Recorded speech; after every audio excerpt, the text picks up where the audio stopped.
right, guys, let's start. Okay, so now we are doing your lesson number 2, which is about your stylized facts of financial returns, about your fat tails, your volatility clustering. Basically, this is still part of your chapter number 1, which is Introduction to Volatility in Finance. And we're talking about volatility modeling. And the focus here is something different. Right? The focus here is, after we understood in lesson number 1 your historical volatility and implied volatility, lesson number 2 is focusing on your what? Returns. Right? So this surprised a lot of students. That's why you are going into returns, right? And that too, I'm talking about stylized facts of financial return, right? This has a very important role in your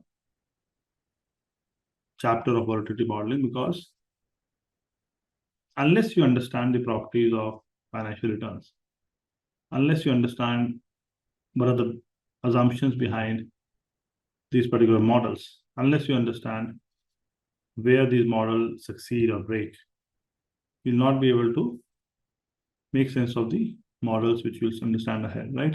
So the reason you're studying, right, or reason a course on volatility modeling, you're spending time on lesson number 2, which is about 23 slides, and you're talking about stylized fact of financial return, is primarily that you're trying to understand that whether a model which you are using or which you are building is able to capture the fat tails or the clustering of volatility, because that will define how good the model is. So we are trying to understand these properties, because in case, let's say you're working in a desk in a quant job, when you get a model from your predecessor, right, it is not, the first question is not always about that how this model is calibrated. The first question is always about whether this model is able to capture the things which you wanted to capture, whether it's model capturing your fat tails or volatility clustering, and why fat tails and volatility clustering. Basically, the idea is because these two things and similar things are very important if you want to do risk management properly, because these things define that whether in a time of crisis we'll get spikes in volatility together at some places or not, or whether our losses are more because of fat tails, right? So that's what we need to understand, right? So that's the basic which we need to understand, that when we're trying to do volatility modeling, right? Before we get into how to build volatility models, it is very important that in first chapter, which is Introduction to Volatility in Finance, why not we clear our basics and understand the facts about financial returns, because that is what will be seen in your volatility models. Okay, that's what is the objective of this lesson. Let's try to understand more and dig deeper. Okay, guys. All right, let's try to go ahead. Fine. So we're talking about stylized facts of volatility, why volatility is not random noise, right? So what we are saying here is that when we talk about financial markets, right? Financial markets do not behave like a pure random systems. Instead, they exhibit certain repeating statistical pattern across time, market, and asset classes. And those patterns are known as your stylized facts, right? The two most important stylized facts of volatility are your fat tails and volatility clustering, right? Fat tails is what? Fat tails is extreme events occur more often than your normal theory predicts. And volatility clustering is high volatility tends to follow high volatility, right? And again, before I even go to the stylized facts, please understand a stylized fact is an empirical regularity that shows up across many different asset classes, and shows up across many different historical periods, survive changes in market microstructure, regulation, and participation mix. And it is deliberately not a theorem, right? So nobody derived fat tails from an axiom or something, right? They are things we keep finding when we look deeper and deeper, right? In enough places that we treat them as constraints any model must satisfy, right? So that is what we are trying to do here. Fat tails and volatility clustering are those And as I said, right, fat tail extreme event occurs much more, right? Uh, Often than normal theory predicts, a volatility clustering, high volatility tends to follow high volatility, right? Uh, Now, why are we studying this, right? Here is an important point we need to understand is that, see, these facts motivate modern volatility models such as your CACH, which is general autoregressive conditional heteroscedasticity, EWMA, which is exponential weighted moving average, stochastic volatility models, which are Heston, jump diffusion models, which are Merton and Bates, and your volatility surface and smiles, right? So when you talk about your, let's say, EWMA, exponential weighted moving average, and GACH, general autoregressive conditional heteroscedasticity, which stylized fact it was built for? It was built for your volatility clustering, right? What is the mechanism here? Mechanism here is that we say that variance is a deterministic function of your past shocks. We'll go deeper into it. I'm just giving you an introduction, right? Then you talk about stochastic volatility model like Heston, right? Stochastic volatility model Heston not only captures the volatility clustering, which is given above, so I'm writing do, plus it also captures your fat tails. So this is going one step ahead, right? So here we are saying that variance has its own random driver. Then we have your Merton and Bates, which are jump diffusion models. So here, which stylized fact it was built for? It was built for your fat tails. Okay, especially at short horizon.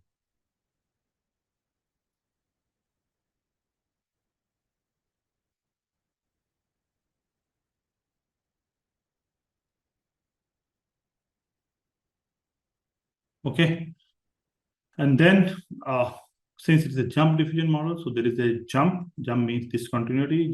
Discontinuous price moves uh, added to the diffusion process, right? Then we have volatility surface smile. So they also talk about your fat tails.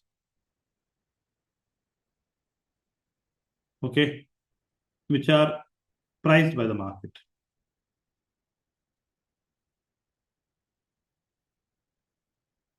Okay, and basically what happens here is we are looking at non-flat implied volatility across your strike and maturity, right?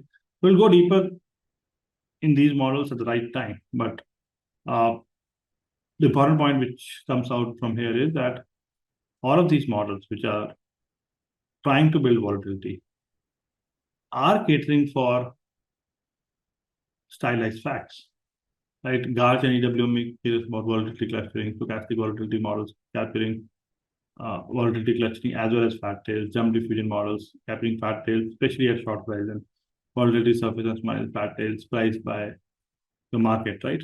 So the idea here is that, as I said, right, that let's say you're working in a desk, right? A risk system that has GARCH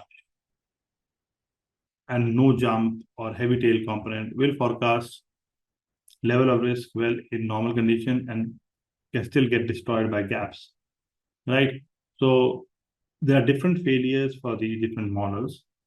And as a quant, when you are building these models, one of the things which you should keep in mind, whether you understand these models properly or not, whether you understand assumptions or not, and whether you can identify the gaps which exist, which can destroy this model, right? So, because if you understand the gaps, then only you will buy the tail hedges or the hedges where the market will destroy these models and you will be able to do proper resizing of risk and risk management. Okay.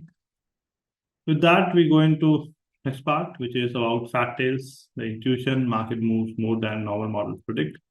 And we'll discuss what normal models predict, right? Normal means simple models, right? On simple models means that generally based on your assumptions of your normal distribution, right? So a normal model predicts is that if asset returns followed a normal distribution, right? Plus minus 3 sigma events are very rare. Plus minus 5 sigma events should occur once in millions of years. Extreme crashes should be virtually impossible. That's a normal distribution, right? And that's why normal distribution does not work in the real world, right? Because the underlying assumption is too simplistic in nature and saying that plus minus 5 sigma will occur once in millions of years. But that doesn't happen, right? Plus minus 5 sigma events happen much more often in financial markets, right? Plus minus 3 sigma is, which is saying very rare. It's in fact, going by the empirical data, it is not very rare, right? This happens a lot of time. So what I'm trying to say is that when we have example, like we have example 2008 financial crisis, we have example of COVID, we have example of rate shocks.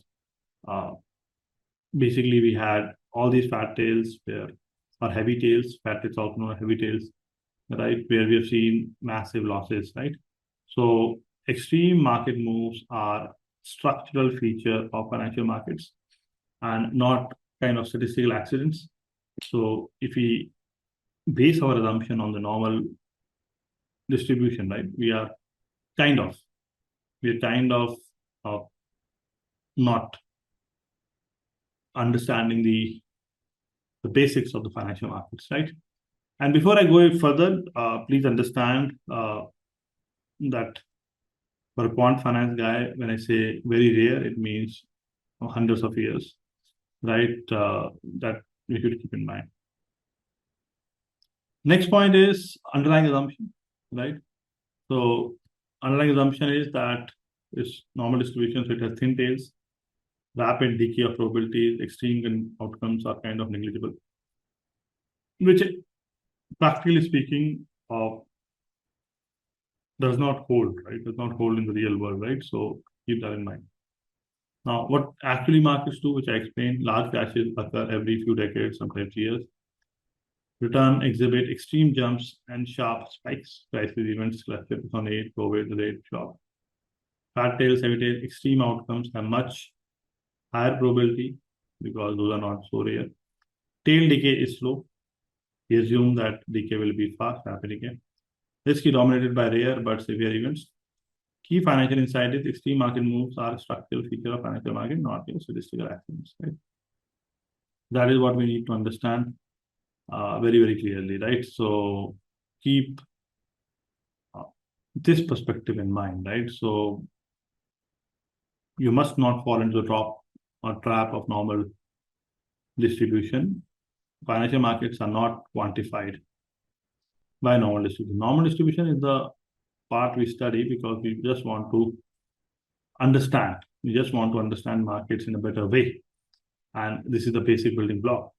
But ultimately, financial markets are not depicted by normal distribution. They are depicted by either a student T distribution and there are different distribution for different variables, right? Let's talk about stock prices, right? Stock prices are depicted by a log normal distribution, right? Stock returns, yes, they're depicted by student T distribution because they are, on both sides, right? Positive and negative side, right? So the practical translation which you should take away as a practitioner or a person who's working in a quant desk is that what is the worst move I have seen? And you go back and see data of last 20 years, 25 years, or more than that. You find it that plus minus 3 sigma events, which are depicted by a normal distribution, and the normal distribution says that they're already very rare, which is not exactly true, right? So that's what comes to mind, right? And you have to question the distribution assumption if it is given as a normal distribution. If it is given as student T distribution, you can accept that. So that is what is better representation than normal distribution. All right. With that, we go into your visual diagram, fat tails, empirical versus normal distribution, and we try to understand, right? So what is physically given in this chart? If you see the green part and the pink part and the blue line, right? So basically, the horizontal axis is about daily return. The vertical axis is about your density, right? So keep that in mind first before you get into the understanding, right? And if you see, it's a green histogram of your Apple's realized daily return, right? The bars are very narrow. The tall bar just sits very, very close and reaches about, let's say, 33 level, let's say the 33 level. Okay. And there is a pink color of line which is depicting a normal distribution. And if you go deeper here, you try to understand that uh, this is just a visual representation of, okay, of your empirical versus normal distribution, right? The idea is that uh, when you see such kind of graph, right? So you don't like the normal distribution which is depicted by this pink line. This is not matching the empirical distribution, right? Empirical distribution is much more peaked, and empirical distribution is much more fatter compared to your normal distribution, which is kind of smooth, not so peaked, right? So that is the lesson which you are getting here, that what we look at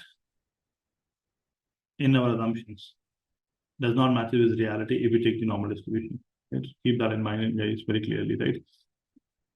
As a quant, you should understand that when you are validating a model and someone shows you an overlay histogram as evidence of it, generally don't take it like this, right? Generally ask for a log density scale.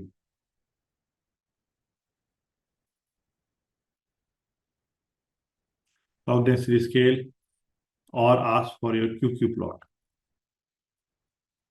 Those are better representation because an overlay histogram is just a presentation object. You'll get more idea when you look at your QQ plot or log density scale, and you will realize that how these distributions differ from the assumption data and the empirical data. Okay. Then we go into fat tails formal definition, measuring your tail risk. A distribution has fat tail if extreme outcomes occur with much higher probability than under a normal distribution. Kurtosis is used to measure tail heaviness.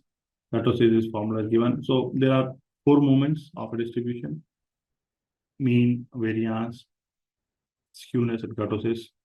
Kurtosis is the 4th moment, right? The formula is given here: expected value of your x minus mu raised to power 4 divided by sigma raised to power 4. Normal kurtosis is normal distribution kurtosis is 3. Financial returns kurtosis is not 3.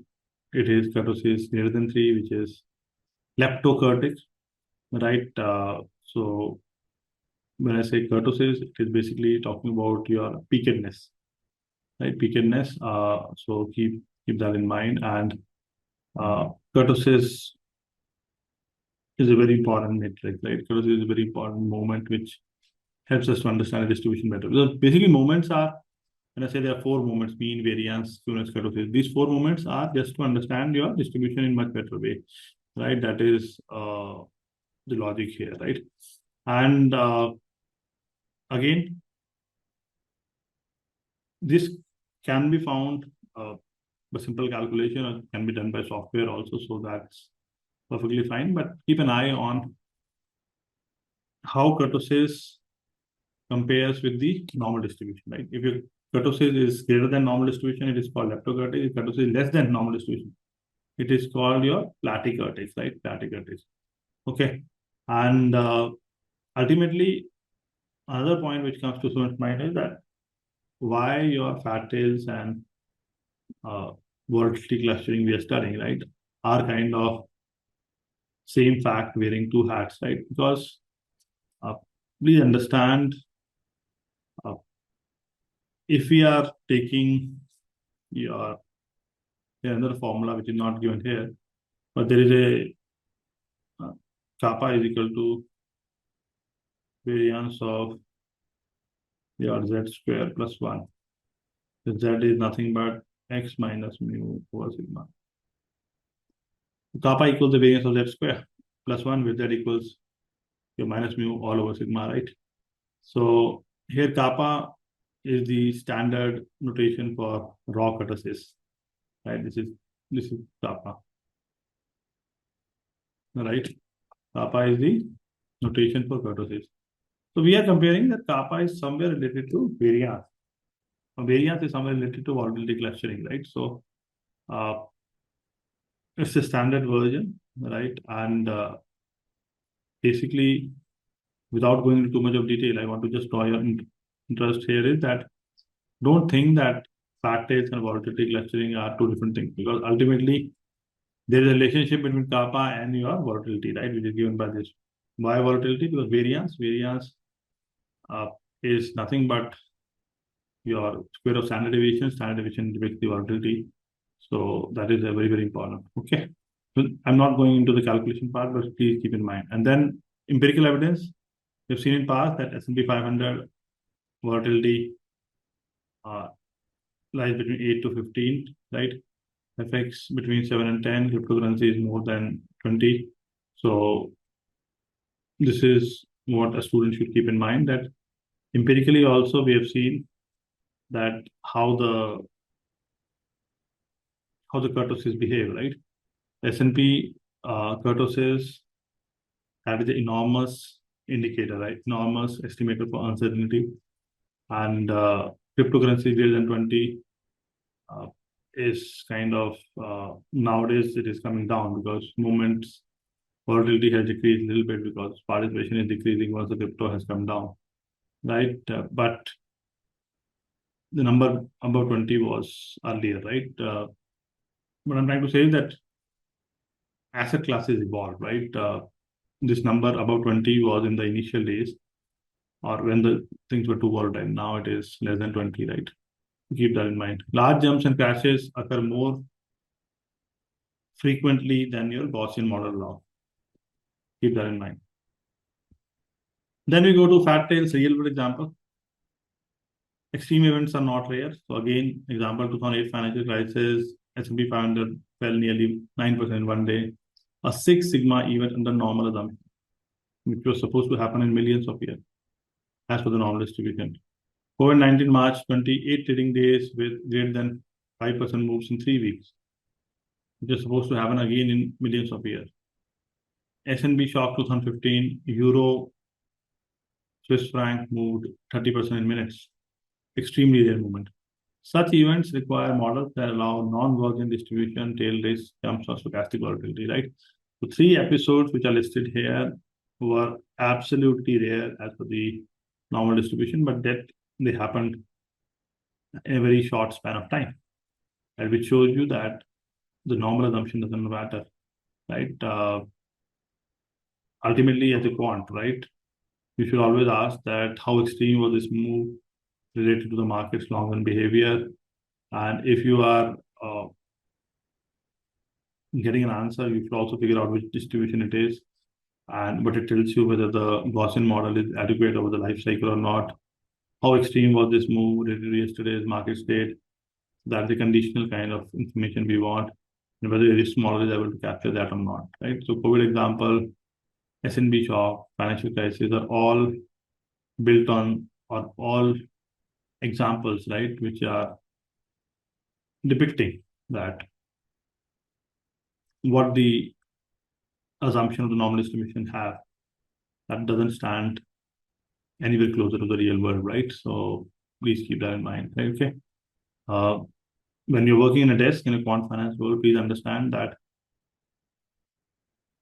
you need to understand these moves for each asset class also, right? And you must know that, right? Certain asset classes are more volatile than others. So keep an eye on that. Keep an eye on how particular asset class behaves. Even recently, right? Gold, which is considered to be a very safe asset class, have also shown moves, massive moves, right? Because of geopolitical crisis, right? So the asset class also evolves, the market also evolves.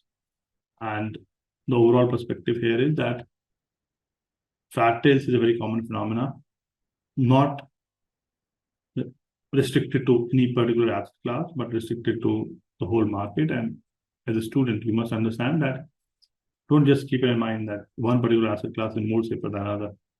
It depends on the context, right? It depends on the context, depends on the geopolitical crisis, depends on how the market is behaving. So any asset class can show more than 5% of movement, which has happened in gold also, in fact, in last year and maybe this year a little bit. So keep that in mind. Okay. Then we get into the next part, which is why fat tails matter, implications for risk and pricing. If you ignore fat tails, please understand it leads to a systematic underestimation of risk, right? Because again, you are following the normal distribution, which is saying that tails are smooth and there's a rapid decay and losses are less in the tails, right? But it's not so, right?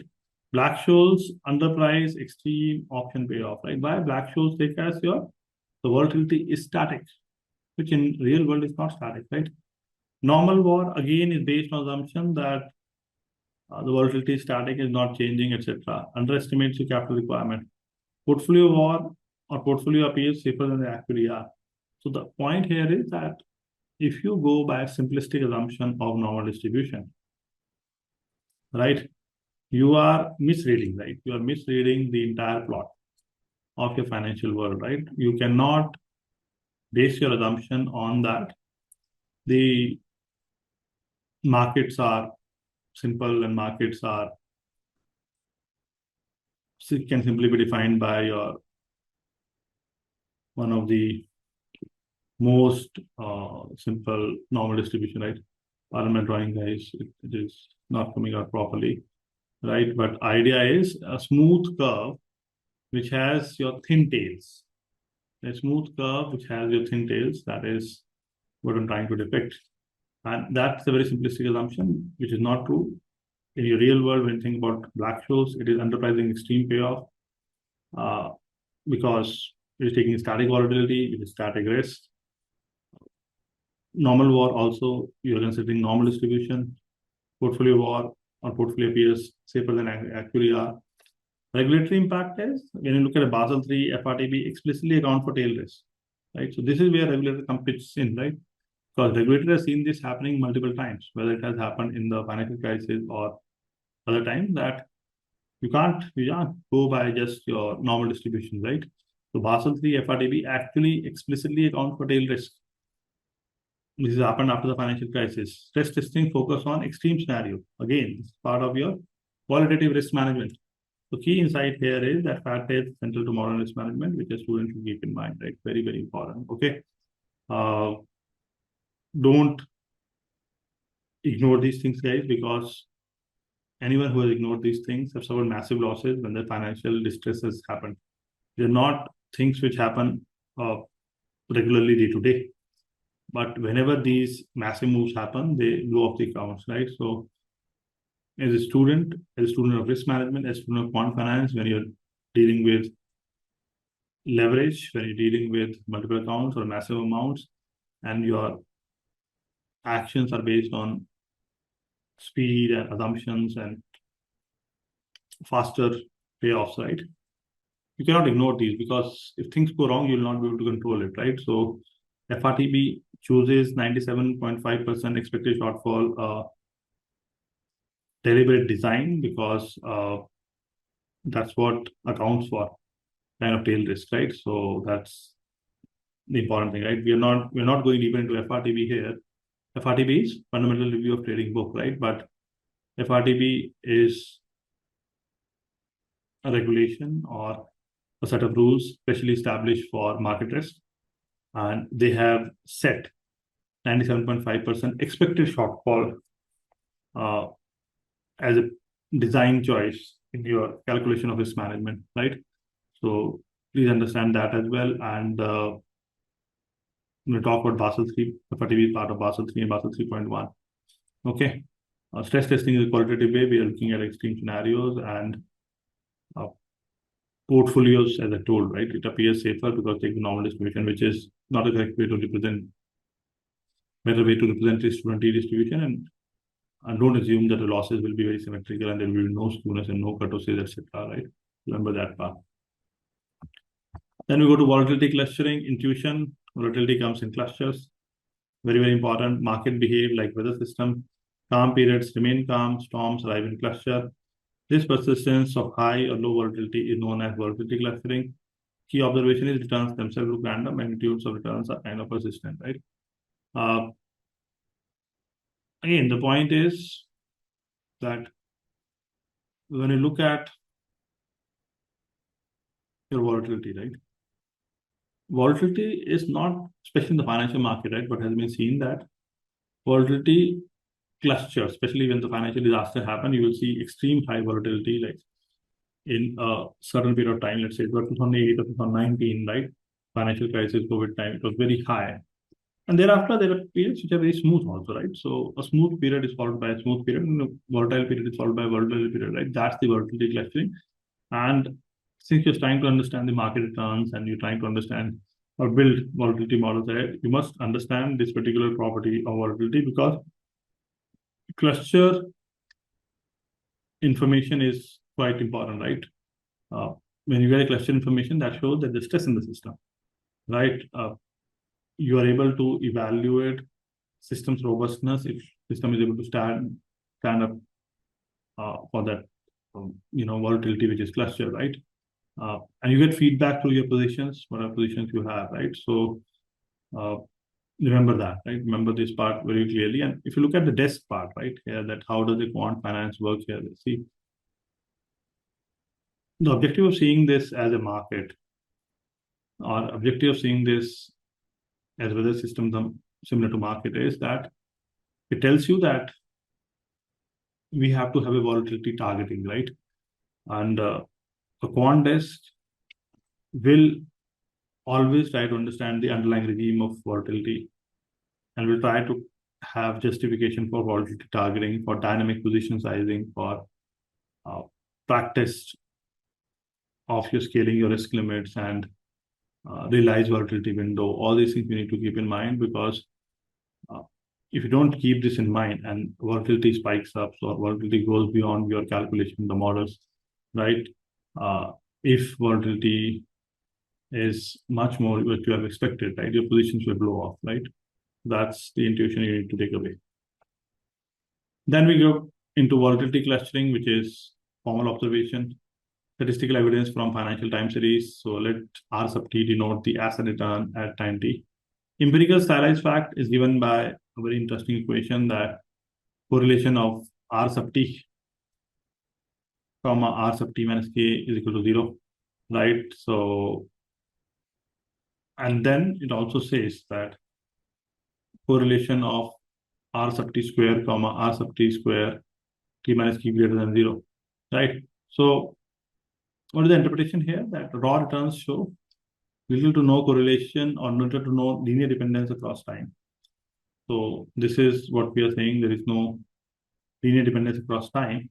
Squared or absolute returns exhibit significant positive autocorrelation. This is the second formula, right? So there are two different things we are talking here, right? We're talking about when the raw returns, we say that there is no linear dependence over time, but when you talk about your squared or absolute return, exhibit your significant positive autocorrelation, right? So if you read the whole thing in whole one sentence, right, the idea here is yesterday's return direction tells you nothing about today's direction, right? That is the first part. Okay, but yesterday's return size tells you a great deal about today's size. Yesterday's return direction does not tell you about today's direction, but yesterday's return size tells you a lot about today's return size. Okay, that is the statistic we need to keep in mind. And very, very important, right? Very, very important, because this will help you define your models. Okay, then we get into economic meaning. Large price movements tend to followed by large movements, right? Large is the keyword here. That's why yesterday's move defined today's move. Small price movements tend to be followed by small movements. Again, yesterday's return defined today's return. Yesterday's move defined today's move, not the direction. Direction is random, but magnitude is persistent, which is what this equation was saying. Key implication: asset returns are difficult to predict. Volatility evolves slowly and is forecastable, right? So please understand very, very clearly that we are trying to understand the relationship of direction of returns and your magnitude of returns. And we are saying it by mathematical equation that the raw returns, when we compare, we get no information about what is the direction. But when we consider the magnitude squared part, we generally say that yesterday's return tells us a lot about today's return. Okay. Then we get into the next part, which is volatility clustering, market evidence, persistence of volatility in real markets. Calm market regime 2017, VIX index hovered around 10, which is less calm market. Typical daily equity moves limited to plus minus 0.3%, again very less. Low volatility persisted continuously for several months, right? So small movements followed by small movements. Shocks were absorbed quickly with minimum spillover. Then we talk about another kind of market regime, which is crisis market regime. Index spiked above 60. Daily equity moves frequently in the range of plus minus 3 to plus minus 5%. Elevated volatility persisted long after the initial shock. Fear and uncertainty reinforce further volatility, right? Interpretation is market switches between low and high volatility regime, and once volatility rises, it decays slowly rather than instantly. So market operate in different regimes, and whatever regime it is operating, right? Generally, it tends to stay in that regime unless there is an external force that changes the regime. And once it reaches a new regime, right, then only kind of the volatility will decay slowly, right? It's not that change happens immediately, right? So the point is there is a persistence of volatility in real market, right? That you need an external force, external event to change high volatility to low volatility and low volatility to high volatility. And the change does not happen instantly, right? It takes time and gradual, right? That's the important point you need to keep in mind. And that's why two different volatility regimes have been discussed. Key insight: volatility is mean reverting in the long run, but highly persistent sticky in the short run, right? In the short run. Okay. Then we get into the next part, why volatility clustering matters, implication for modeling. Now, since we are learning a volatility modeling chapter and we are studying your volatility clustering, we need to understand that why volatility is so important for us, right? See, if you think about it before even deep dive into the slide, right? Please understand that the understanding of volatility makes you a better person because you understand the assumptions better, right? So the idea is that when we are trying to forecast volatility using your exponentially weighted moving average or general autoregressive conditional stochasticity, they are designed specifically to capture the phenomena, capture the volatility, right? And this is what we need to understand, right? So now here, this enables volatility forecasting, which I told you that these models are designed specifically to capture that. Then we have improved VAR and expected shortfall estimates, more accurate derivative pricing. Okay, so that's what we need to keep in mind. And Gauss type models we have are specifically designed to capture your this particular equation, which is nothing but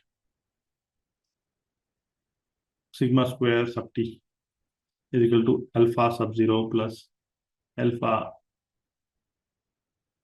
r t minus 1 r sub t minus 1 square plus beta sigma t minus 1 square, right?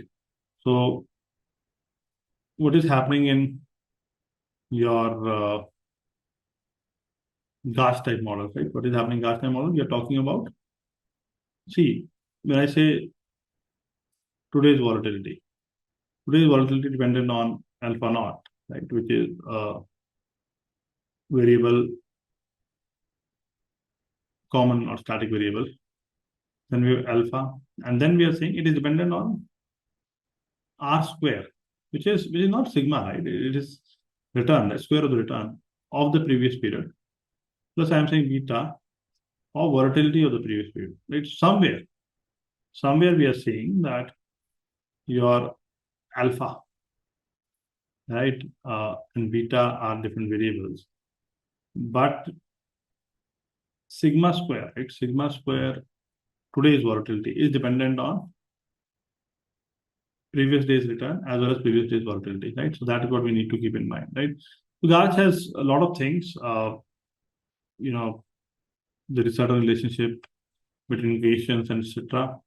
We'll go that into deeper later, but the idea here is that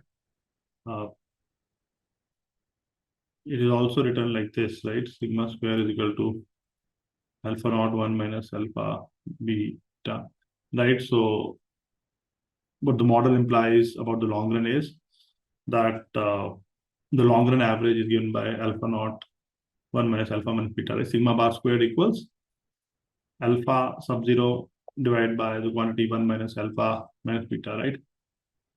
What is sigma? Your squared alpha, right? Sorry, sigma bar squared, right? What is sigma bar squared? Basically, it is the unconditional or your long run variance, right? So long run.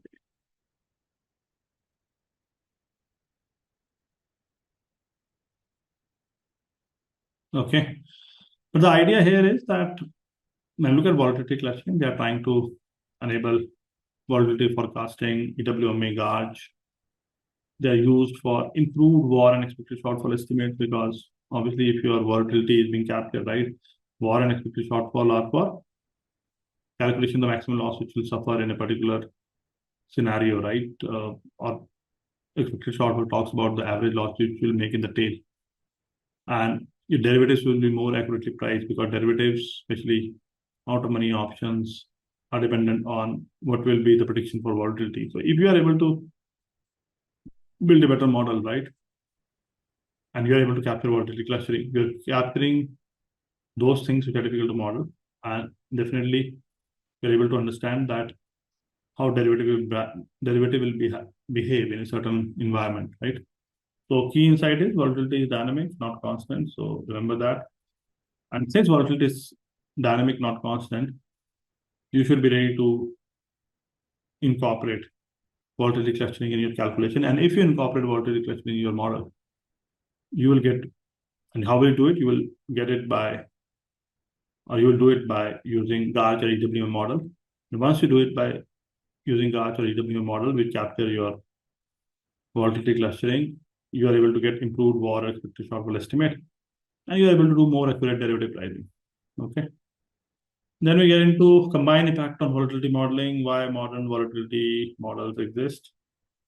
See, there are fat tails and volatility clustering jointly imply returns are not Gaussian, volatility is time varying, extreme events are structured. And this motivates GARCH models clustering, stochastic volatility, smooth variance paths, jump models, tail base, volatility surface magnitude. This particular slide is very interesting, right? This particular slide basically are looking at the combined impact on your volatility modeling, right? Combined impact, right? When I say combined impact, right, what does it mean? Basically, we are looking at both effects of your fat tails and your volatility clustering. Okay. Now, when we try to take both things together, right, fat tails and volatility clustering jointly imply that returns are not Gaussian. That's we understood earlier also, right? Because we clearly say that normal distribution does not depict the financial returns, right? Because generally, when you take the normal distribution, right, we understand that the losses are very less in the tails, right? But in financial markets, we have seen either there is over exuberance or there is over pessimism, right? And that's why we get weaker nature and we get fat tails. Volatility is time varying, right? Because volatility is not constant. We have different regimes. We have seen 2008, we have seen 2019, we have seen calm periods also. Extreme events are structural because there is over pessimism or over your enthusiasm, because when there is a collective behavior in the market, especially when people are trading, right? When there's a lot of people with the same view or optimism or happiness, right? The market tends to shoot up. And then there is a lot of people with the pessimism, the market kind of go down. So it is, the extreme events are structural, not because there is a mathematical kind of formula behind it. The reason is that since equity markets see participation from a lot of people, when a lot of people come up with the same view, the market tends to flow that side. As the market tends to flow that side, there is generally either a fat tail or a wickedness. Okay, and this behavior, right, this behavior kind of motivates the Gauge model and clustering, etc., which you need to keep in mind, right? So when you talk about GARCH or EWMA, right, please understand these models capture your clustering, especially GARCH model. Stochastic volatility smooth the variance paths. Stochastic volatility model means that we are considering volatility has a random component and a fixed component, and since we are able to capture the random component, we are kind of smoothing the variance path. The jump models, which is capturing a tail risk. Jump model means that there's a discontinuity, right? It means only there's a gap up or gap down, right? So that creates a huge tail risk, and volatility surface, smile and skew again play a vital role because we are able to understand how volatility behaves with your different time to maturity and different strikes, and when you take the moneyness involved and different strikes and the ratio of strike and the stock in the strike, right? So different scenarios we're considering volatility, and we're trying to understand the impact of patterns and volatility clustering combined. Then we go into QQ plot. QQ plot is empirical versus normal distribution. Very interesting when you study QQ plots. Basically, this slide is trying to answer what I mentioned earlier also. So there are two lines here.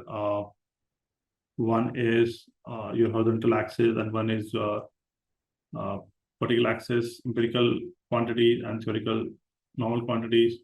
So basically, we're trying to make a QQ plot between empirical versus normal distribution for Apple daily returns. And what we see here is that if you compare, if you see the visually, right? Visually you look, right? So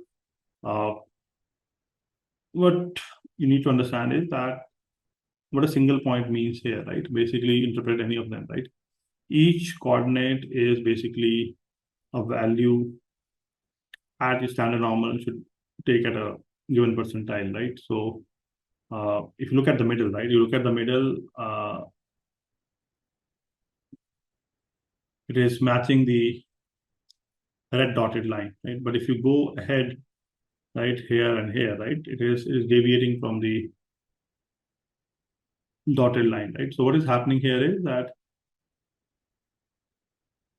this particular data, right, is comparing your actual observation, empirical observations with your normal distribution, and perfectly normal fit is this red dotted line. What we are saying is that if your value lies between -2 to 2, you follow the perfect normal fit. But if you go beyond that, right, if you go beyond that, there's a huge deviation which we are seeing, right? And that is what the fat tail means, or the volatility clustering means, right? Because the QQ plot or the standard residuals do not match the perfectly normal fit when you go beyond a certain quantity on the negative side or the positive side, right? So the S shape has kind of straightened. The model has observed the tail behavior, and normal things doesn't work out here, and you need heavier tail innovations to understand this more. Okay, keep that in mind. Then we go to the next slide, QQ plot, empirical versus normal interpretation. So this will explain more. What the QQ plot shows in the previous diagram, it returns for perfect normal, points would lie on the 45-degree line, perfect. Middle quantities align closely, normal approximation works in the center. Extreme quantity tails deviate strongly from the line. Interpretation is left tail bends downward, extreme negative returns are more severe than normal.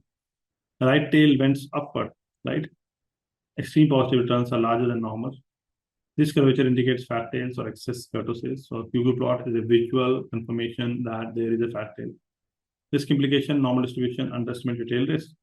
War based on normality may be too simplistic kind of idea, and heavy tail or gauge based models are more appropriate, right? So this is, see, we are doing a QQ plot to get a visual confirmation in an easier way that there is a fat tail or excess kurtosis, and if there is a fat tail excess kurtosis, we are saying that heavy tail or guard-based models are more appropriate because ultimately your volatility clustering and fat tails are kind of related things.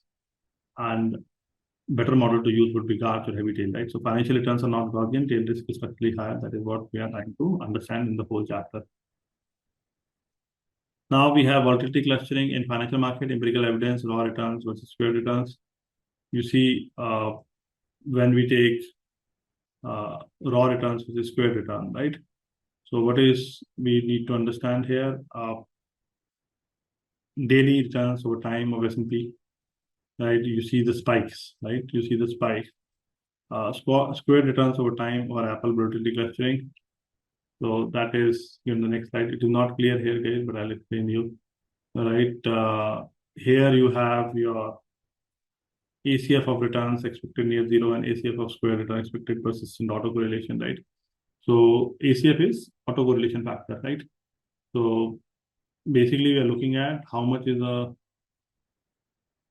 autocorrelation of returns and how much is the autocorrelation of square returns, right? So since we are looking at square returns, we have seen, right?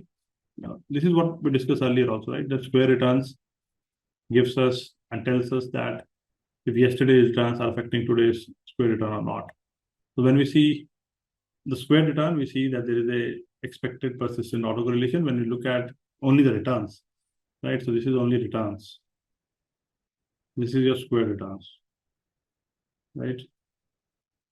The square returns, right, have kind of persistent autocorrelation and kind of giving us the fact that the square of return tells us about the magnitude of return, magnitude of change which will happen next day, right? The magnitude of return today will tell us the magnitude of return happening tomorrow. But when you go to only returns, right, it doesn't happen that way, right? So ACF of returns versus square return is only taken to make a point that bigger moves are followed by bigger moves and smaller moves are followed by smaller moves, right? Finally, this is the understanding ACF returns versus square return interpretation. Autocorrelation structure in financial time series, ACF returns, left panel, most autocorrelations lie within 95% confidence level. What does it mean? Indicates no significant linear dependence. Consistent with your weak form of market efficiency. Returns behave approximately like white noise, right? White noise means random, right? So ACF of square return right panel, significant positive autocorrelation in multiple lags. Slowly decaying pattern over time indicates volatility clustering, large shock followed by large shocks, high persistent. Implication returns are unpredictable. Volatility is predictable and persistent. Justifies arch-gauge type volatility model, right? So idea of studying your ACF, right, autocorrelation factors of return is just to understand that which one of those, right, exhibit a kind of autocorrelation and how do we understand volatility clustering better, right? So as I told you earlier also, yesterday's return does not tell us anything about today's. Yesterday's return does not tell us about the today's return direction, but magnitude of yesterday's square return tells us a lot about magnitude of today's square return, right? So that is what we need to understand. Okay. Again, when I say white noise, right? White noise is a concept which is basically that if there are any patterns, etc., those are removed from autocorrelation factor return. So whatever you're getting is purely random, right? But in your ACF of square return, there is a pattern, right? And returns are unpredictable, volatility is predictable. So first part, ACF return is saying the returns are unpredictable, but when we take the square return, we say that massive magnitude of move yesterday will define the massive magnitude of move today, right? So the volatility is predictable and persistent. It does not go away unless there is an external force. And that justifies your arch-gauge type volatility models. Then we have the practice question, guys. This is your homework. Go back, practice it. Solutions are given here. You need to do it on your own. please, when you try these questions, try them in depth. If you get stuck anywhere, you have the solutions ahead, which can help you to understand. So solutions are given ahead to give you a complete idea. So keep that in mind and practice, and any help required in the solutions, right? Will be provided through your separate sessions, which will be dealing with your doubts and which will be dealing with your, any kind of understanding, right? So don't worry about that, but go back, practice it. At last, what I want to add here is that when we're studying a chapter like this or lesson like this, what is important to understand is that when you're doing volatility modeling, you need to keep certain points in mind, right? You need to keep certain points in mind that there is a definite use case of understanding volatility clustering and your fat tails, and they have a kind of relationship. They don't exist independently. So if you're looking at curtosis, you also have to look at volatility clustering and why these both things play a very vital role in better understanding of modeling of volatility. That is the lesson you need to take away from here. Okay. So remember that part, guys. As a student, that is the most important part. Not a very difficult lesson, but go back, revise it. Practice questions are here, and once you do it, you'll totally fine. Okay. So that's it, guys. I'll see you in the next lecture, and then we'll move ahead. All right. Thank you.